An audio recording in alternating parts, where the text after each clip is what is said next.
La voix de ma sœur était tranchante au téléphone. C'est seulement pour la famille, Amélie.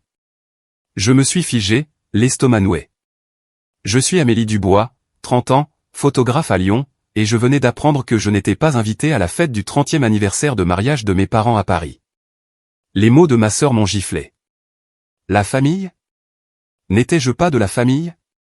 J'avais passé des années à les soutenir, à investir mon cœur et mes économies dans leur vie, pour être finalement exclu d'une journée censée célébrer l'amour et l'unité. Mais il ne s'agissait pas seulement d'une fête. C'était une trahison plus profonde que je n'aurais pu l'imaginer. J'ai raccroché, les mains tremblantes, non pas de larmes, mais d'un feu que je n'avais jamais ressenti auparavant. Je n'allais pas supplier pour avoir une place à leur table. Au lieu de cela, j'ai fait un choix qui allait bouleverser leur célébration parfaite. Une seule publication depuis une ville de l'autre côté des Alpes allait révéler leurs mensonges, les laissant se démener pour m'appeler, la voix chargée de regrets. Mais quand ils l'ont fait, ma réponse a été plus froide qu'ils ne s'y attendaient. Que s'est-il passé ensuite? Disons simplement que ma décision de m'éloigner a tout changé pour moi, et pour eux, à jamais. Restez à l'écoute pour découvrir comment un voyage et un moment de vérité ont bouleversé mon monde et le leur d'une manière que personne n'avait vu venir. C'était un jeudi après-midi. Je retouchais une séance photo lorsque ma sœur, Chloé Morin, a appelé. Sa voix, polie par des années sur la scène parisienne, avait ce ton autoritaire familier. Amélie, la fête d'anniversaire, c'est ce week-end, dit-elle en faisant référence au 30e anniversaire de nos parents. C'est juste pour la famille. Maman est débordée par l'organisation. Elle ne pouvait pas appeler elle-même. J'ai serré le téléphone, abasourdi. Juste pour la famille? J'avais passé des années à souder cette famille, et maintenant on me mettait de côté comme si je n'étais qu'un détail. Chloé, 33 ans, a toujours été la star de notre famille. Actrice de théâtre, elle captait l'attention à chaque représentation, son nom brillant sur les affiches. Nos parents, surtout ma mère, Isabelle Fournier, la traitaient comme une reine. En grandissant à Lyon, je les ai vus réorganiser leur vie pour ses répétitions, ses auditions, ses premières. Mes contrats de photographe? C'était bien, mais ça ne valait jamais un dîner de famille. Mon père, Antoine-Henri, a un jour qualifié mon exposition dans une galerie de « projet secondaire », même après que tout ait été vendu. Le monde de Chloé était sur le devant de la scène. J'étais juste dans les coulisses. Mais je faisais plus qu'applaudir depuis les gradins. Il y a 2 étés, j'ai envoyé 14 000 € pour réparer le toit délabré et le porche affaissé de nos parents. Maman a dit, « Tu es si bonne avec nous, Amélie. » Mais cela ressemblait plus à une attente qu'à de la gratitude. Puis il y avait mon frère, Lucas Lamy, 32 ans, avocat à Marseille. J'ai couvert 9 500 € de ses prêts étudiants en droit alors qu'il était en difficulté en tant qu'avocat débutant. Sa réponse? Un rapide SMS, « Merci, sœurette. » Personne n'a mentionné de me rembourser. C'était juste ce que je faisais pour maintenir la famille à flot. Leurs exigences n'ont jamais diminué.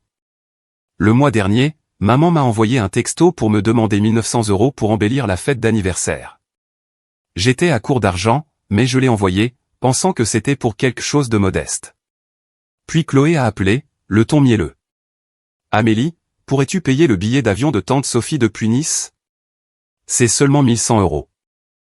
J'ai tiqué. Tante Sophie n'était pas exactement de la famille proche. Je ne peux pas, ai-je dit. La réponse de Chloé a été cinglante. Waouh, Amélie. Bien joué de nous laisser tomber. La culpabilité me rongeait, mais j'ai tenu bon. Les demandes continuaient d'affluer. Une semaine plus tard, maman a demandé 500 € de plus pour le traiteur supplémentaire. Je les ai envoyés, même si mes économies diminuaient. Chloé a suivi, insistant pour que je participe au financement d'un groupe de musique encore 1 000 €. C'est pour maman et papa, dit-elle, comme si je n'avais pas déjà assez donné. J'ai refusé, et son silence en disait long. Il ne voyait pas mes contributions comme de la générosité. Il les voyait comme mon devoir. Cet appel de Chloé le jeudi n'était pas seulement à propos de la fête. C'était le reflet d'une vie entière à être considérée comme acquise. J'avais conduit papa à ses rendez-vous chez le médecin quand sa voiture était en panne et j'étais resté debout tard pour retoucher des photos afin de respecter mes délais tout en répondant à leurs demandes. Pourtant, la carrière de Chloé était l'obsession de la famille. Ces critiques étaient découpées et encadrées, ces spectacles suivis par tout le monde sauf moi. Mon travail? À peine une note de bas de page. Tu es si occupée, Amélie, disait maman, considérant ma vie comme un inconvénient. L'excuse de Chloé selon laquelle maman était trop occupée pour appeler semblait peu crédible. La fête avait lieu à Paris, à plusieurs heures de route de Lyon. J'avais fait ce trajet d'innombrables fois pour leurs besoins de dernière minute, récupérer les costumes de Chloé, aider maman à faire des courses. Trop occupé? Non, ils ne voulaient tout simplement pas de moi. Je fixais l'écran de mon ordinateur, les photos que je retouchais devenant floues. La colère a remplacé la culpabilité que j'avais ressentie en disant non à leur demande. J'avais tant donné, mais je ne valais même pas une place à leur table. J'ai envisagé d'appeler maman pour lui demander pourquoi, mais je connaissais sa réponse. Ne réagis pas de manière excessive, Amélie. Chloé aurait arrangé ça avec son charme d'actrice, et Lucas les aurait soutenus, prêchant l'unité familiale depuis son bureau chic. Je n'étais pas encore prête à les affronter, mais je n'allais pas non plus rester silencieuse. Quelque chose devait changer. Vendredi soir, ma cousine, Fanny Bernard, a appelé, à peine capable de parler à travers sa colère. « Amélie, tu ne croiras jamais ce que je viens d'entendre », cracha-t-elle, la voix tremblante. Fanny, 32 ans, travaille comme comptable à Paris et a le don de dénicher les détails. Elle avait aidé à quelques courses de dernière minute pour la fête du 30e anniversaire de mes parents et avait découvert la vérité.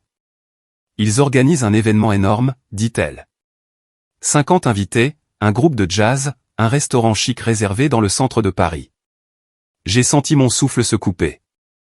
50 invités? Un groupe de jazz?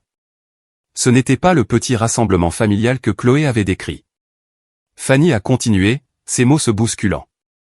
Elle avait vu la liste des invités, des voisins, des amis de la paroisse, même des cousins éloignés à qui je n'avais pas parlé depuis des années. Le restaurant, un endroit chic avec des lustres et un balcon privé, avait été réservé des mois à l'avance. Ils dépensent des milliers, dit Fanny. Et ton nom n'est nulle part sur la liste d'invitation. J'ai agrippé mon bureau, les jointures blanches. J'avais envoyé de l'argent pour cette fête, croyant que c'était une célébration modeste. Maintenant, cela ressemblait à une exclusion délibérée, une gifle. Après des années à tout donner à ma famille, j'ai remercié Fanny et j'ai raccroché, l'esprit en ébullition. J'ai composé le numéro de Chloé, le cœur battant.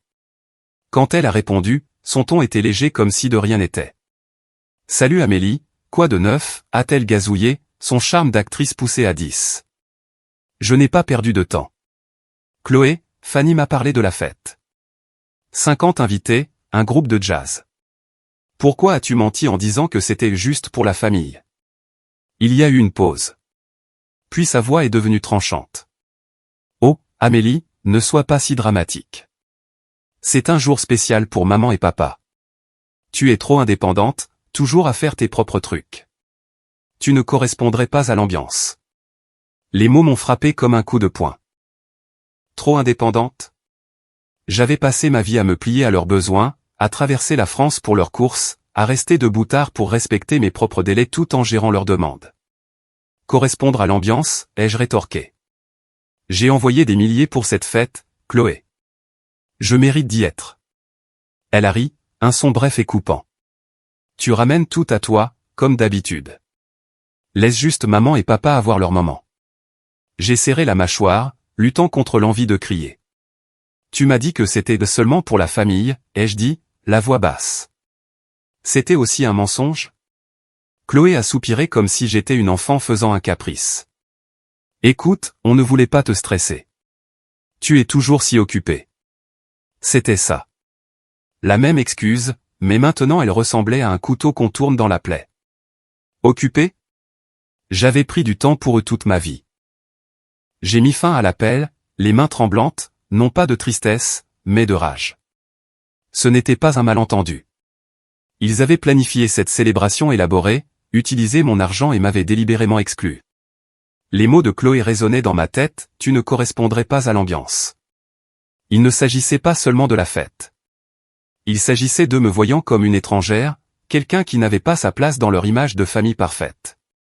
J'ai arpenté mon appartement, le poids de leur trahison s'installant. Mes parents avaient laissé Chloé prendre les devants, et elle avait fabriqué ce mensonge pour me tenir à l'écart. Même mon frère, Lucas, n'avait pas dit un mot, acquiesçant probablement à tout ce que Chloé décidait. J'ai pensé appeler maman pour entendre sa version. Mais que dirait-elle? Ne réagis pas de manière excessive, Amélie, comme toujours. Non, il ne s'agissait plus d'obtenir des réponses. Il s'agissait de ce que j'allais faire ensuite. J'avais passé des années à leur prouver ma valeur par l'argent, le temps et les sacrifices, pour être finalement rejetée comme trop indépendante. Mais cette indépendance était ma force, pas un défaut. Je n'allais pas mendier leur approbation ou une place à leur table. Au lieu de cela, je leur montrerais exactement de quoi j'étais capable. Je reprendrais mon pouvoir, non pas en me disputant, mais en vivant pour moi-même. Un plan a commencé à se former, un plan qui secourait leur monde plus qu'ils ne pouvaient l'imaginer. Samedi matin, j'ai appelé Hélène, ma meilleure amie, qui travaille dans le voyage. Après l'appel d'hier avec Chloé, j'en avais fini de laisser ma famille définir ma valeur. Hélène a décroché à la deuxième sonnerie, sa voix vive et assurée. « Amélie, quel est le plan ?» a-t-elle demandé, sentant mon urgence. Je n'ai pas hésité. J'ai besoin de m'évader, ai-je dit. Quelque part de grand, quelque part pour moi. Rome, peut-être. Hélène a ri, non pas pour se moquer, mais avec enthousiasme. Rome, ce sera. Rendons ça inoubliable. En 1 heure, Hélène a fait des merveilles. Elle m'a réservé un billet en première classe pour Rome, départ dimanche matin de l'aéroport de Paris-Charles de Gaulle. Tu le mérites, dit-elle en confirmant un séjour dans un hôtel de charme à Trastevere avec ses chambres confortables et ses vues sur les toits. Elle a également organisé une visite privée du Colisée et une matinée dans un café pittoresque sur le Tibre. Fais les choses en grand, m'a-t-elle encouragé. C'est ton moment. J'ai ressenti une étincelle que je n'avais pas ressentie depuis des années, non pas de la colère, mais de l'anticipation. Pour une fois, je ne planifiais rien en fonction des besoins de quelqu'un d'autre. J'ai passé le reste du samedi à faire mes valises, en choisissant soigneusement mes objectifs d'appareil photo. La photographie avait toujours été mon refuge, ma façon de voir le monde selon mes propres termes. Ce voyage n'était pas seulement une escapade, c'était une reconquête de ma vie. J'avais passé des années à mettre ma famille en premier, à sacrifier du temps, de l'argent et de l'énergie. Maintenant, je me choisissais, et Rome était la scène parfaite. Dimanche matin, je suis monté à bord de l'avion, le cœur plus léger à chaque kilomètre. Atterrir à Rome, c'était comme entrer dans une nouvelle peau. La ville vibrait de possibilités, et j'étais prête à les saisir. Cet après-midi-là, je me tenais au pied du Colisée, ses arches antiques brillant sous un ciel clair. J'ai pris des photos, ajustant mon ouverture pour capter la lumière juste comme il faut. Dans un café au bord du fleuve le lendemain matin, j'ai photographié ma tasse de café avec en arrière-plan les passants, la vapeur s'enroulant dans l'air vif. Chaque cliché ressemblait à une déclaration, j'étais là, vivant pour moi. J'ai posté les photos sur les réseaux sociaux ce soir-là, un simple carrousel de l'élégance du Colisée et du charme du café. La légende était courte, à la poursuite de la joie à Rome. Aucune mention de ma famille, aucun indice de la douleur qu'ils m'avaient causée. Je n'avais pas besoin d'étaler leur trahison pour me sentir libre. La publication parlait de mon bonheur, de mon choix d'embrasser la vie sans leur approbation. J'ai cliqué sur partager et j'ai posé mon téléphone, savourant un verre de vin alors que les lumières de la ville scintillaient à l'extérieur de la fenêtre de mon hôtel. Lundi matin, ma publication avait explosé. Des centaines de « j'aime », de commentaires et de partages. Amis, clients, même des inconnus intervenaient. « Amélie, tu vis le rêve », a écrit l'un d'eux. « Rome a l'air incroyable », a dit un autre. J'ai souri en faisant défiler le soutien. Pendant des années, je m'étais senti invisible, mon travail éclipsé par la vedette de ma sœur. Maintenant, les gens me voyaient non pas comme une fille ou une sœur, mais comme une femme qui traçait son propre chemin. La validation n'était pas le but. C'était la prise de conscience que je n'avais pas besoin de ma famille pour me sentir entière. J'ai repensé aux sacrifices que j'avais fait le temps passé à répondre à leurs demandes, l'énergie drainée par leurs attentes. Rome était ma rébellion, ma façon de dire que j'étais suffisante. J'ai marché dans les rues pavées de Trastevere, appareil photo à la main, capturant des moments qui n'appartenaient qu'à moi, la mélodie d'un musicien de rue, un couple riant autour d'un gelato. Chaque image me rappelait la vie que je pouvais construire sans leur poids. Hélène m'a envoyé un texto ce soir-là. Ta publication devient virale, ma belle. continue de briller. J'ai ri, ressentant une chaleur à laquelle je ne m'attendais pas. Ce voyage ne visait pas à prouver quoi que ce soit à ma famille, il s'agissait de me prouver quelque chose à moi-même. J'avais passé trop de temps à lier ma valeur à leur approbation. Maintenant, j'étais libre de créer, d'explorer, de vivre sans leurs ombres. Je ne le savais pas encore, mais ma publication se propageait déjà au-delà de mon cercle. Elle atteignait des personnes qui seraient à cette fête à Paris, des personnes qui commenceraient à poser des questions. Je n'y pensais pas encore. J'étais trop occupé à vivre, pour la première fois depuis des années, entièrement pour moi-même. Dimanche après-midi à Paris, la fête d'anniversaire de mes parents battait son plein dans un restaurant du centre-ville. 50 invités remplissaient la salle, leur rire se mêlant aux notes douces d'un groupe de jazz.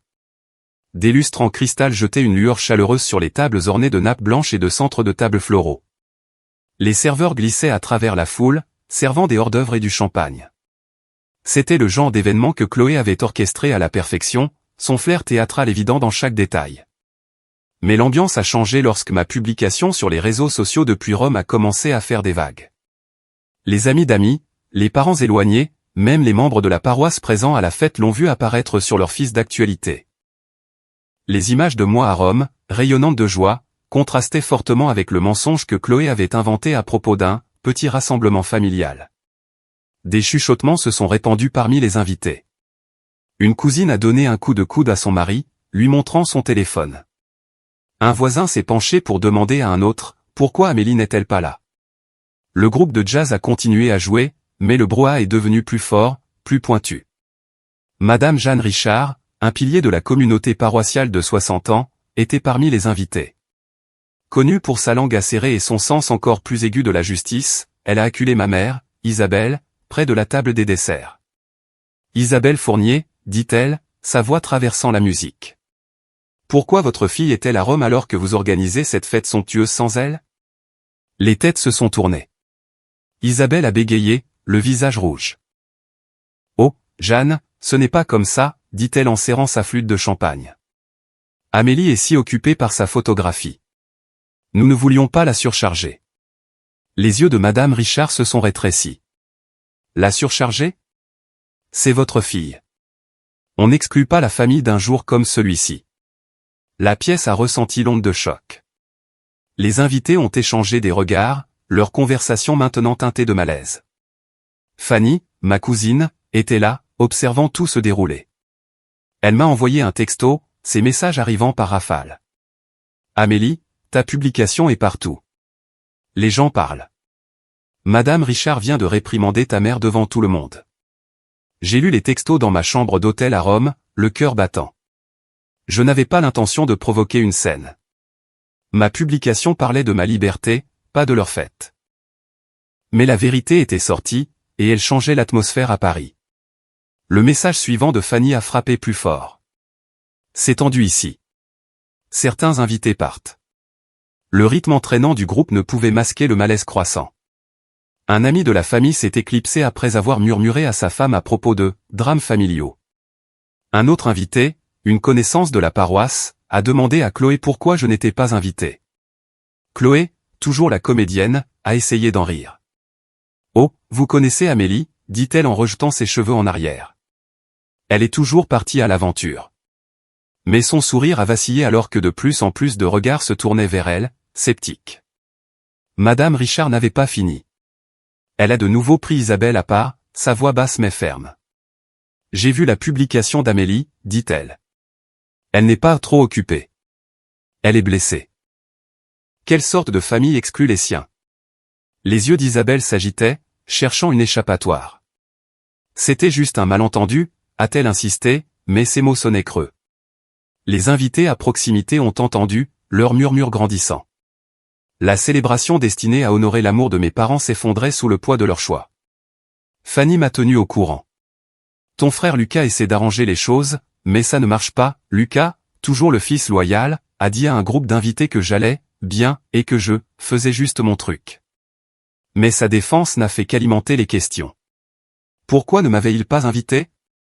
Pourquoi mentir à propos d'un petit rassemblement? L'éclat de la fête s'est estompé à mesure que de plus en plus de gens vérifiaient leur téléphone, ma publication de Rome étant maintenant partagée dans les cercles locaux. J'étais assise dans ma chambre d'hôtel à lire les textos de Fanny, ressentant un étrange mélange de culpabilité et de justification. Je n'avais pas prévu de perturber leur soirée, mais je n'étais pas désolé non plus. Pendant des années, j'avais été celle qui arrangeait leurs problèmes, finançait leurs besoins, avalait leurs rebuffades. Maintenant, mon absence était plus forte que n'importe quel argument que j'aurais pu avancer.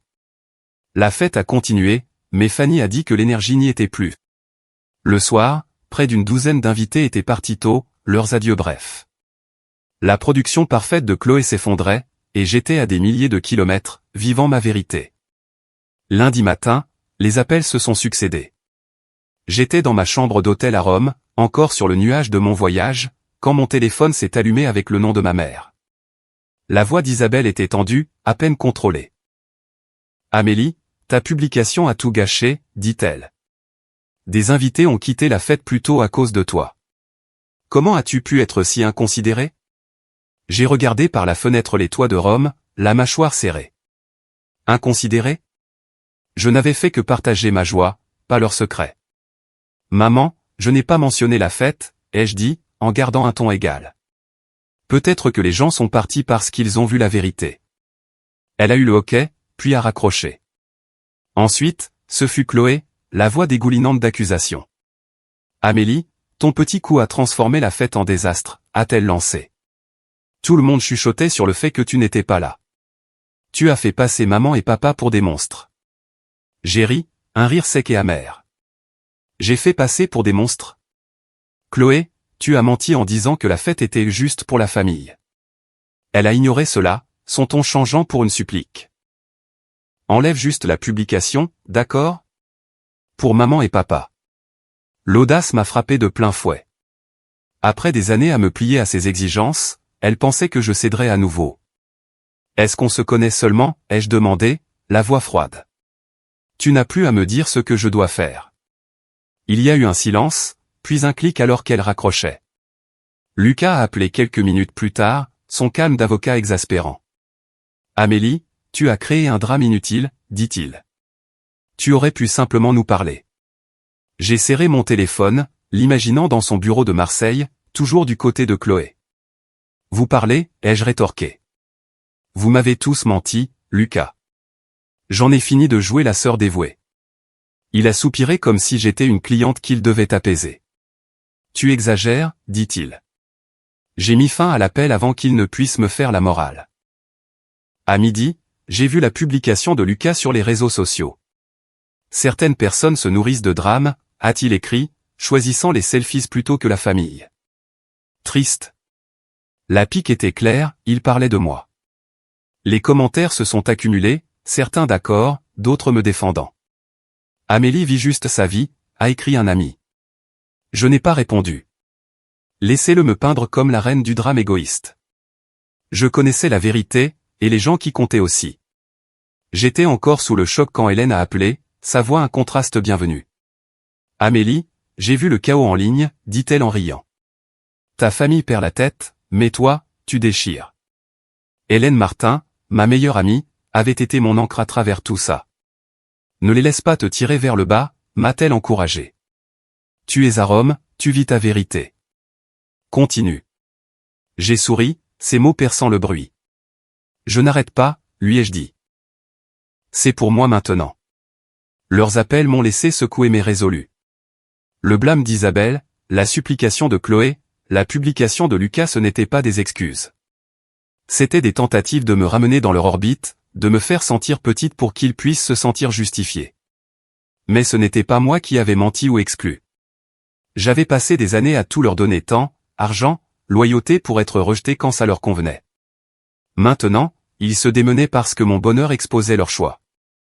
J'ai pensé à la demande de Chloé de retirer la publication. Elle n'était pas désolée, elle voulait juste que les chuchotements cessent. L'accusation d'Isabelle m'a piqué, mais ce n'était pas nouveau. Me blâmer était plus facile que d'affronter leurs propres actions. Et Lucas ? Sa publication n'était qu'un autre moyen de protéger l'image de la famille, de faire de moi la méchante. Mais je ne jouais plus ce rôle. Les mots d'Hélène résonnaient, continue. Elle avait raison. Je n'avais pas besoin de leur approbation pour vivre ma vie. Rome était ma réinitialisation, un rappel que ma valeur n'était pas liée à leurs attentes. J'ai ouvert mon ordinateur portable, faisant défiler les commentaires sur ma publication. Amis, collègues, même des inconnus m'encourageaient. Leur soutien ressemblait à un bouclier contre les accusations de ma famille. Je n'allais pas retirer la publication. Il ne s'agissait pas de vengeance, il s'agissait de m'approprier mon histoire. Pour la première fois, j'ai vu à quel point j'avais laissé leurs exigences me façonner. Plus maintenant. Je continuerai à vivre, à créer, à me choisir. Leur colère était leur problème, pas le mien. Une semaine plus tard, les conséquences étaient claires. De retour à Paris, les retombées de la fête d'anniversaire de mes parents s'étaient étendues au-delà de la soirée elle-même, rattrapant ma famille dans leur sillage. J'étais encore à Rome, terminant mon voyage, lorsque Fanny m'a envoyé un texto avec les dernières nouvelles. Chloé avait perdu un rôle majeur dans une production théâtrale régionale. Le metteur en scène, un ami d'un membre de la paroisse qui avait été à la fête, avait entendu parler de son rôle dans mon exclusion. Les nouvelles vont vite, a écrit Fanny. Ils ont pensé qu'elle n'était pas digne de confiance pour avoir fait ça. La réputation de Chloé, bâtie sur des années de critiques élogieuses, en a pris un coup. Elle avait toujours été la star, mais maintenant ses actions ternissaient son éclat. Lucas ne s'en sortait pas beaucoup mieux. Sa publication sur les réseaux sociaux me qualifiant de « reine du drame égoïste » s'était retournée contre lui de manière spectaculaire. Un collègue de son cabinet d'avocats marseillais l'a vu et l'a signalé à leur service des ressources humaines, citant une conduite non professionnelle. Fanny a appris d'un ami commun que Lucas avait été convoqué à une réunion avec son patron. Ils l'ont averti qu'il nuisait à l'image du cabinet, a texté Fanny. Il était pressenti pour une promotion, mais c'est fini maintenant. Je pouvais imaginer Lucas dans son costume impeccable, se démenant pour s'expliquer. Sa tentative de me faire passer pour la méchante lui avait coûté plus cher qu'il ne l'avait prévu. De retour à Lyon, mes parents, Isabelle et Antoine, ressentaient aussi le contre-coup. Leur groupe paroissial, habituellement un cercle très uni, avait commencé à prendre ses distances.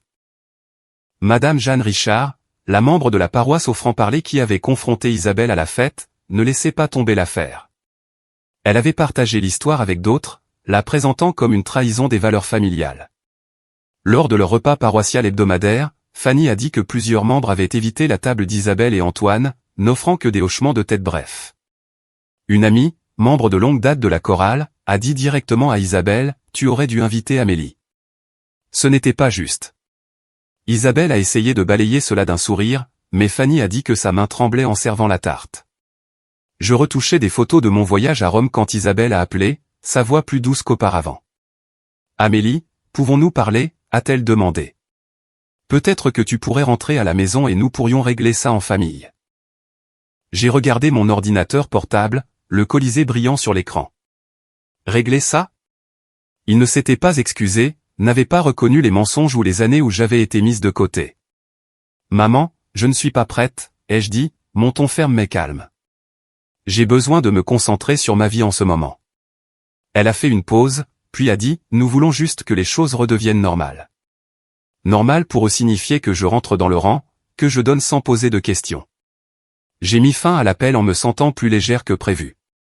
Je me suis tourné vers ma carrière de photographe, la seule constante qui avait toujours été la mienne. Ma publication de Rome avait attiré l'attention d'un propriétaire de galerie locale qui m'avait envoyé un email au sujet d'une exposition potentielle. J'ai passé des heures à préparer mon portfolio, en sélectionnant des clichés qui capturaient non seulement Rome, mais aussi mon nouveau sens de moi-même. Chaque image, les lumières de la rue se reflétant sur les pavés, un enfant poursuivant des pigeons était un pas vers la construction d'une vie qui ne tournait pas autour de l'approbation de ma famille. Fanny m'a tenu au courant des retombées. Chloé l'avait appelée, furieuse, me blâmant pour son rôle perdu. « Elle pense que tu as planifié ça », a texté Fanny. Je ne l'avais pas fait. Ma publication parlait de ma joie, pas de leur ruine. Mais je ne pouvais nier la satisfaction de voir leurs actions les rattraper. Lucas, lui aussi, était plus silencieux maintenant, ses réseaux sociaux muets après l'avertissement du cabinet. Isabelle et Antoine faisaient face à des chuchotements à chaque événement de la paroisse, leur position se fragilisant à chaque regard froid. J'ai pensé à ce que « normal » avait signifié pendant si longtemps, moi donnant, eux prenant, ma valeur mesurée par leurs besoins. Ce n'était pas une famille, c'était une transaction. Je n'étais plus en colère, juste lucide. Je n'avais pas besoin de leur validation pour m'épanouir. Mon appareil photo, ma vision, mes choix, ils étaient suffisants. L'exposition à la galerie était une chance de montrer au monde qui j'étais, non pas comme leur fille ou leur sœur, mais comme Amélie, l'artiste. En travaillant, j'ai ressenti une force tranquille. Le rôle perdu de Chloé, la carrière au point mort de Lucas, l'exil social de mes parents, ce n'était pas de mon fait, mais c'étaient les conséquences de leur choix. J'avais passé des années à porter leur poids. Maintenant, je portais mes propres rêves, et ils semblaient plus légers que jamais. 2 mois plus tard, je m'épanouissais. De retour à Paris, j'avais signé un contrat avec un magazine de voyage international, un rêve que j'avais mis de côté pendant des années. Il voulait une série de reportages photos sur les villes européennes, en commençant par mes clichés de Rome. Le rédacteur en chef avait vu mon travail en ligne et l'avait qualifié de « vibrant, plein d'âme, unique en son genre ». J'ai passé des jours dans mon studio à planifier des voyages à Berlin et à Prague, mon appareil photo prêt à capturer de nouvelles histoires. Chaque déclic de l'obturateur ressemblait à un pas dans une vie que j'avais construite moi-même, libérée des ombres des attentes de ma famille.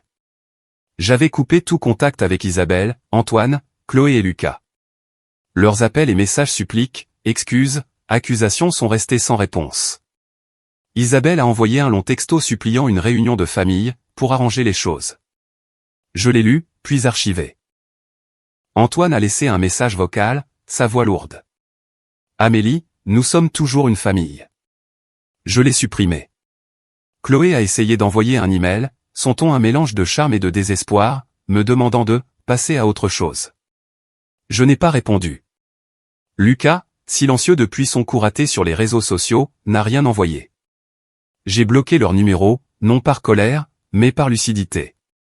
Ils m'avaient montré qui ils étaient, et j'en avais fini d'essayer de m'intégrer à leur version de la famille. Ma boîte de réception était maintenant remplie d'opportunités, pas de leurs demandes. Le contrat avec le magazine n'était qu'un début. Une galerie d'art locale a confirmé mon exposition personnelle, prévue pour le printemps. Des clients m'ont contacté pour des séances de portraits, attirés par le buzz autour de ma publication de Rome. Je travaillais tard dans la nuit, retouchant des photos, esquissant des idées pour de nouveaux projets. Mon appartement, autrefois un refuge contre leurs demandes incessantes, était maintenant un havre de création rempli de tirages et de plans pour l'avenir. Fanny envoyait des textos de temps en temps, me tenant au courant de leur monde. Chloé se démenait pour reconstruire sa réputation, auditionnant pour des rôles plus petits. Lucas gardait la tête basse au travail, ses espoirs de promotion diminuaient. Isabelle et Antoine faisaient face à des sourires forcés à l'église, leur cercle social toujours froid. Je ne me délectais pas de leurs difficultés. Je m'en fichais tout simplement. Leur choix avait des conséquences, et je n'étais pas responsable de les réparer. Mon attention était portée sur mon propre chemin, un chemin que j'avais pavé de mon talent et de ma résilience. En regardant en arrière, j'ai vu la leçon clairement, me choisir était le chemin le plus sûr vers le bonheur. Pendant des années, j'avais consacré mon énergie à une famille qui prenait sans donner, qui me rejetait quand ça lui convenait. J'avais cru que l'amour signifiait le sacrifice, que la loyauté signifiait effacer mes propres besoins. Mais leur trahison m'exclure, mentir, me blâmer m'a montré le contraire. Le bonheur n'était pas dans leur approbation, il était entre mes propres mains. Je l'ai trouvé dans les rues de Rome, dans l'objectif de mon appareil photo, dans la vie que je construisais. Même s'ils me tournaient le dos, j'étais entière. J'ai pensé aux personnes qui avaient suivi mon histoire, celles qui avaient commenté ma publication, envoyé des messages de soutien. Vous, qui lisez ceci maintenant, avez fait partie de mon voyage. Merci d'avoir écouté, de m'avoir vu. J'ai appris que fixer des limites, même avec la famille, n'est pas égoïste. C'est de la survie. C'est ainsi que vous protégez votre lumière lorsque d'autres essaient de l'atténuer. J'aimerais connaître vos pensées. Avez-vous déjà dû tracer une ligne avec votre famille? Qu'est-ce que cela vous a appris? Partagez ci-dessous, car ces histoires comptent.